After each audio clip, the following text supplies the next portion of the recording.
Welcome and thank you once again for joining me here at Film Pro Productivity. Each week I'll be introducing concepts that film professionals and other creatives can use to make life easier and avoid creative burnout. I'll also present time management and lifestyle hacks for a more focused, effective and happy life. My name is Carter Ferguson and this is episode 11, Achieving Your Goals with a 12-Week Year. On this week's show, I will be discussing the concept of the 12-week year, how I used it to get out of a creative rut, and how it can be used to focus your vision and complete goals quickly. It's a bit longer than the usual episodes, but it's filled with valuable and important stuff. Before I go on to that though, in last week's episode I set out to discount the myth that multitasking is somehow a more productive way of working than just doing one thing at a time. The doing one thing at a time philosophy is not the easiest thing in the world to get to grips with, and I perhaps find that especially true for creatives. As we constantly find ourselves thinking of more and more things we could develop or work on within ourselves or on our creative projects, be they films or whatever, we often trip over the last idea we had with a fresh new one and short-circuit the original one. Multitasking does exist, of course, as any mother or father working from home with a toddler at their heels will confirm, but in productivity terms it's incredibly inefficient, and as we get older we simply become less and less able to pull it off. If you missed the episode, do scoot back and have a listen as it's got some good food for thought in there, but if you did listen to it and you've been giving it a try, as always please do get in touch via Twitter or the website links and let me know how you're getting on. 2017 was not a good year for me, and by September I found that I was struggling to get things done in both my life and work. I always seemed to be a step behind and I was firefighting my way through everything last minute.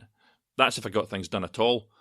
I've talked about firefighting a few times here, and you can work that way, but it does what it does is it takes your attention away from the larger problems, and those problems play heavily on your mind. It also makes your goals secondary, your main life goals secondary to whatever the current problem is that you're dealing with. When it comes to the concept of the 12-week year, I usually describe it to others as taking your New Year's resolution, what you want to achieve by that same time the following year, and instead putting it 12 weeks away. For example, let's say that you want to make a short film. So you say, I want to write, shoot and edit a short film by this time next year that's my vision, that tells a story that I want to tell.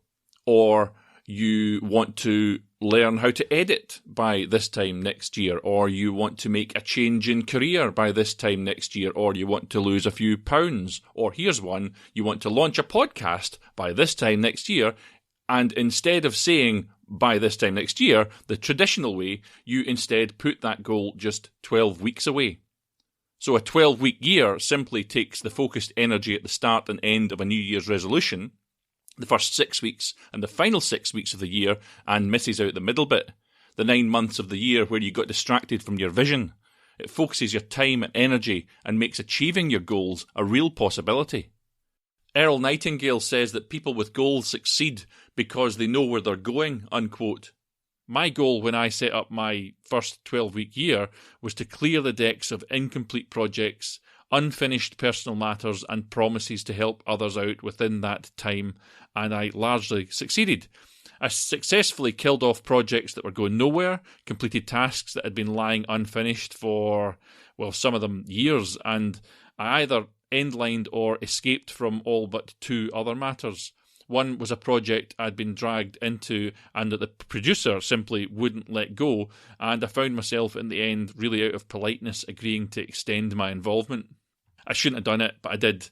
And the other was an insurance claim for water getting into my house, which in the end I simply had to concede to as a kind of half agreement with them a few weeks after I had finished my 12-week year. By that stage, it had been 2 whole years unresolved, and at least the 12-week year put real pressure on them, or forced me to put real pressure on them as I tried to end it within that timescale. That said, I learned that corporate matters like an insurance claim are very difficult to get working to your speed because they want to drag the whole thing out and wear you down. Everything else, though, and I'm talking some 11 or 12 quite complicated matters as well as many, many small ones, got resolved within the 12 weeks. Of note, perhaps, is that none of the people that I gave deadlines to for the release of my voluntary, my free creative involvement actually completed or indeed really even started their projects within the 12 weeks that I gave them to do so.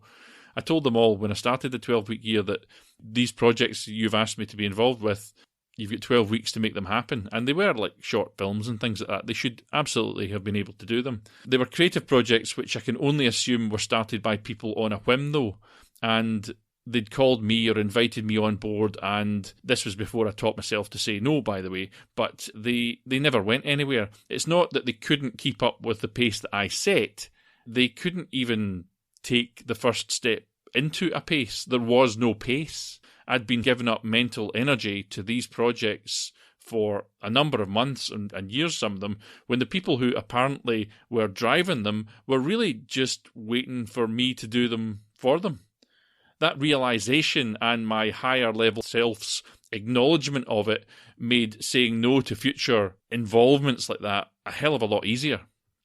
I did try another 12-week year just after the first, trying to pull together within it both this podcast and a web series, and that 12-week year failed really, well, kind of failed. And the reason for that was, well, one, I was uncertain of exactly what I wanted to do with this podcast at that time, and my goal was therefore unspecific. And two, that the project that I'd let slide on the previous 12-week year slammed right into my one and took all of the spare time that I'd worked so hard for right back off of me again. I had to manhandle that project to completion. If I hadn't, it simply would never have happened. In effect, I dropped my own project in favour of someone else's and killed my second 12-week year plan myself. All really out of politeness. I'm quite aware as I work on these episodes that at times I may sound harsh or unsupportive or negative even, but I have deep regrets from wasting my time and energy with experiences like this, and I must tell you that giving up your own hopes and dreams to commit to furthering someone else's vision, no matter how nice they are, is not a good thing for the soul. I'm currently nearing the end of my third 12-week year, and my goal with this one is to launch a podcast on the subject of productivity by the end of September 2018. I think that one's going pretty well, to be honest.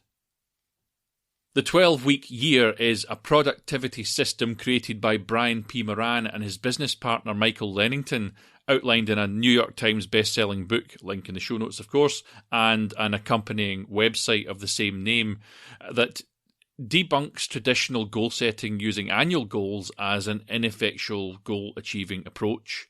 The 12-week year is not about mustering more discipline, willpower, organisational skills, or a better mindset. It's simply a focused approach to goal setting which takes your long-term vision and brings it closer. The 12-week year is a highly practical guide for taking you from thinking about the things you should be doing to push your business or your project or your life forward to actually doing those things.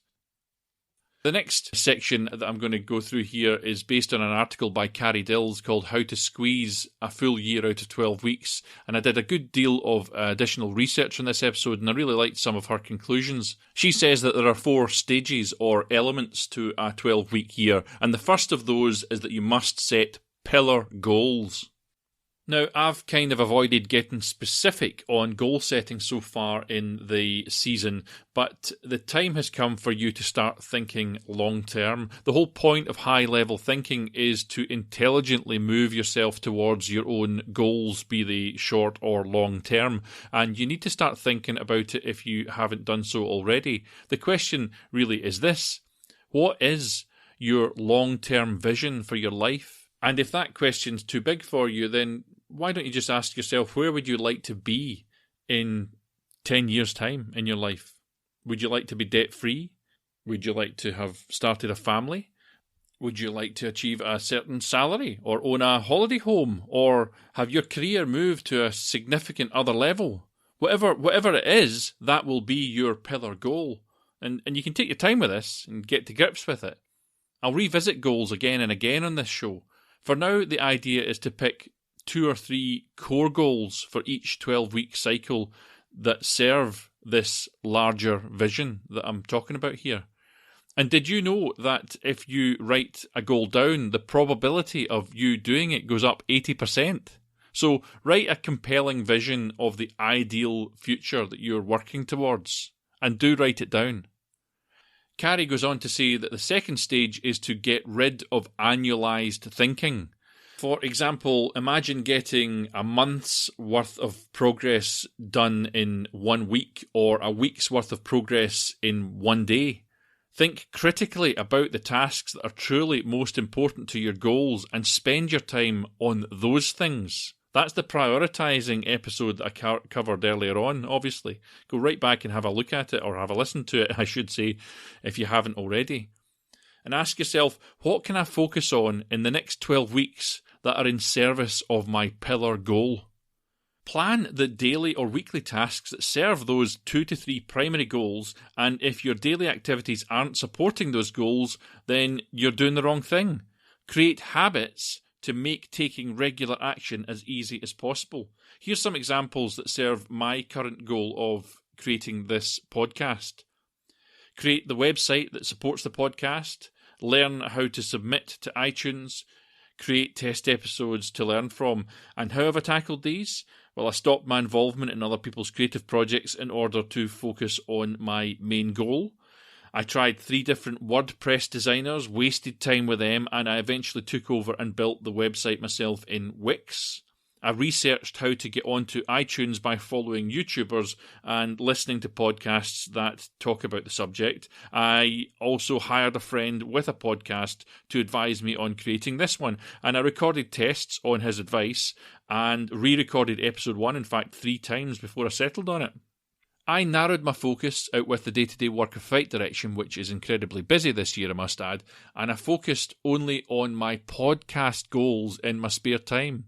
I deliberately avoided being drawn into other ideas that I might have and other projects that people might come to me with 1 or 2 exceptions which I made space for because I had to, because they were time sensitive. The next thing that Carrie highlights is to not underestimate the importance of planning. Planning is some of the most productive time that you've got. You have to set focused tactical goals. You have to plan what strategies and actions you will take to move closer to those goals and to your future success. To achieve a year's worth of work in the next 12 weeks requires a style of planning and execution that forces you to shed the low-value activity that will bog you down. You need to engage with the word tactical, and don't be afraid to say no to things that will distract you or slow you down. As I say, I covered that in a whole episode because I think it's so important. So you have to make a detailed plan with dates to hit, and you have to stick to it. My detailed plan for this podcast has 3 elements to it. 1 is be ready for the 12th of September, which is my ideal launch date. 2 is to have 15 episodes researched, written and recorded by that date. And 3 is to launch with a website which will support the show and is simple to look at but offers the opportunity for me to expand as the podcast expands too. And that website planning in itself is very, very complex.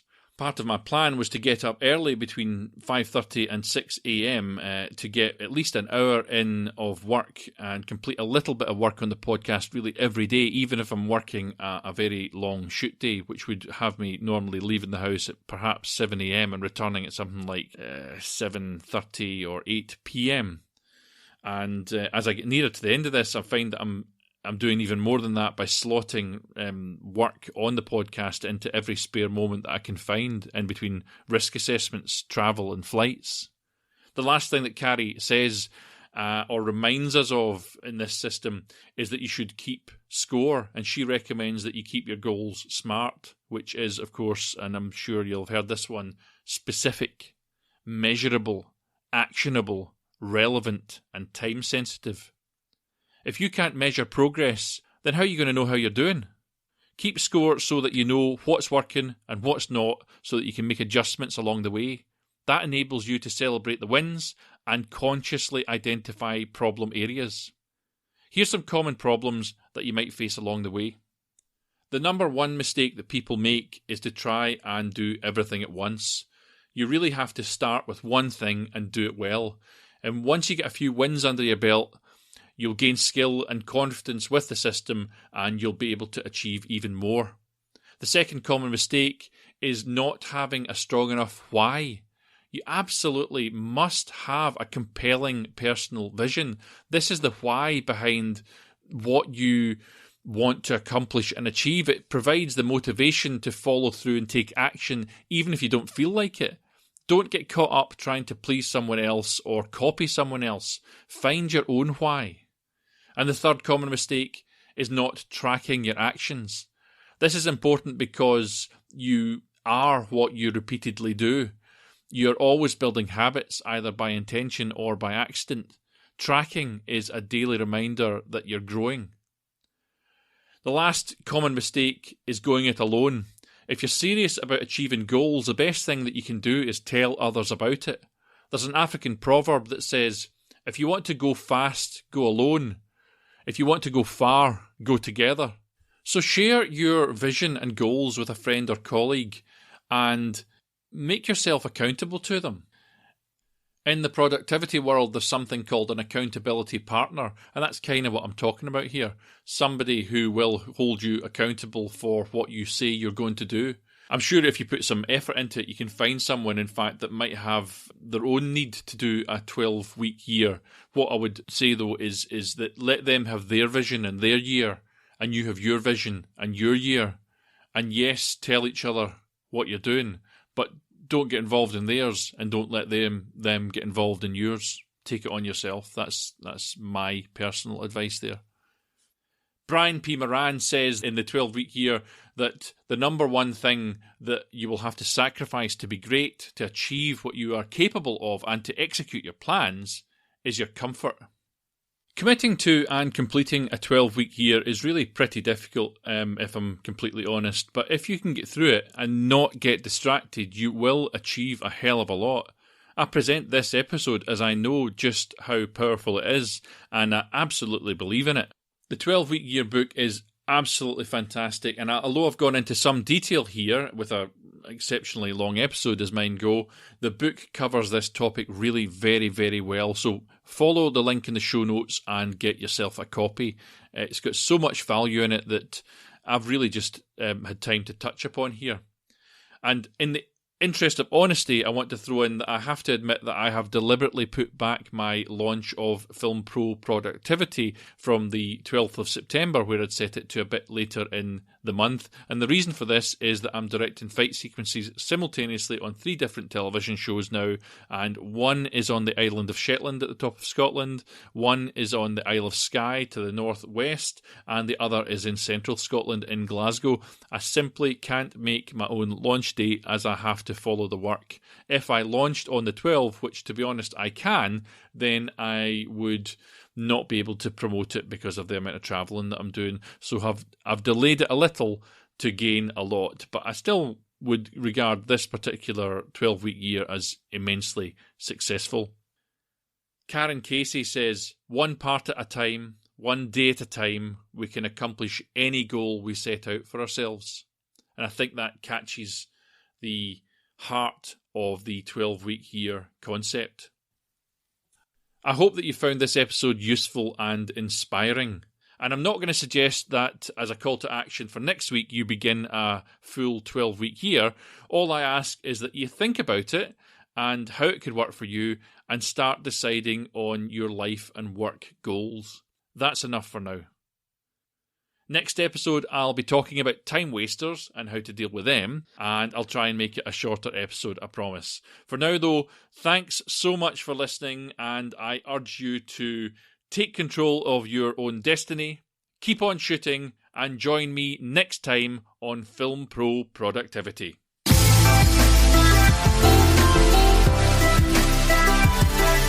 The music that you are listening to right now is Adventures by Ehumitsu. You can view the show notes for this episode on the official website at filmproproductivity.com. If you're struggling with something that you think I can help with or would like to tell me how you're getting on, then please get in touch via the contact page on the website. Alternately, you can follow the show on Twitter at FilmProProdPod or catch us on Facebook at FilmProProductivity. Please subscribe to the podcast, and if you are in a caring and sharing mood, then I'd really appreciate it if you'd spread the word and leave an awesome review.